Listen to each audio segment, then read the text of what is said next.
पत्र को उर्दू में खत, संस्कृत में पत्र, कन्नड़ में कागज, तमिल में उत्तरम, जाबू और लेख तथा तमिल में कडिद कहा जाता है।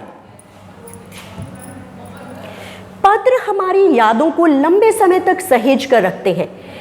आपको जानकर हैरानी होगी कि भारत में प्रतिदिन लगभग 4.5 करोड़ पत्र डाले जाते हैं, जो इनकी लोकप्रियता का प्रमाण है।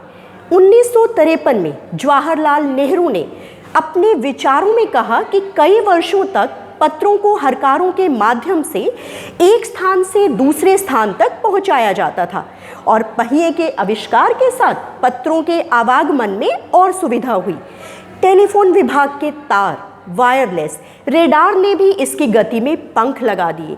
स्कूली पाठ्यक्रमों में 1972 से 16 वर्ष से कम आयु वर्ग के बच्चों के लिए पत्र लेखन प्रतियोगिताएं आयोजित की जाने लगी। आपको हैरानी होगी कि आज के इस वैज्ञानिक युग में संचार के विभिन्न साधनों के तेज विकास ने पत्रों की इस दुनिया को प्रभावित बेशक किया है। माना कि पारिवारिक पत्रों की संख्या घटी है, लेकिन व्यापारिक पत्रों की संख्या दिन ब दिन बढ़ती जा रही है। पत्र मनुष्य के लिए धरोहर का काम करता है। आज भी हमारे देश में ऐसे कितने ही लोग हैं जो पत्रों को सहेज कर रखते हैं।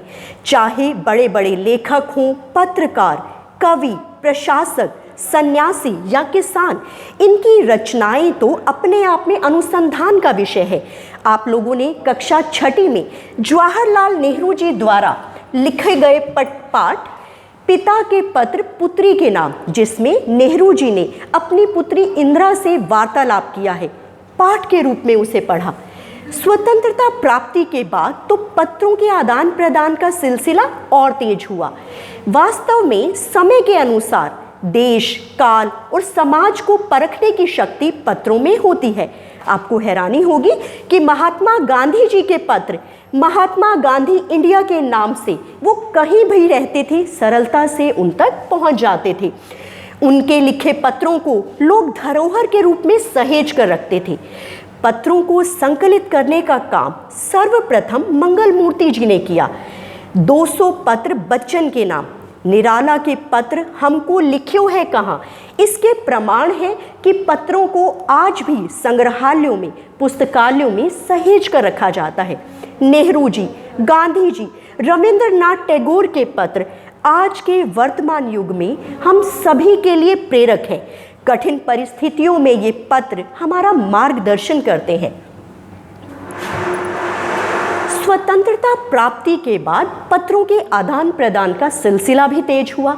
सरकारी विभागों में आपको जानकर हैरानी होगी, डाक विभाग अपनी कार्य प्रणाली में सबसे अग्रणी है। यह लोगों को जोड़ने का काम करता है। चाहे शहर के आलीशान महलों में रह रहे लोग हों, चाहे पहाड़ी क्षेत्रों के लोग हों, राजस्थान प्रांत के निवासी हो, पत्रों का इंतजार सभी को बेसब्री से रहता है। डाक विभाग पत्रों को केवल लोगों तक नहीं पहुंचाता, मनी ऑर्डर जैसी आवश्यक चीज़ जो दूर दराज के इलाकों में रहने वाले लोग जिसका इंतज़ार करते हैं, वह भी डाक विभाग द्वारा ही पहुंचाया जाता है।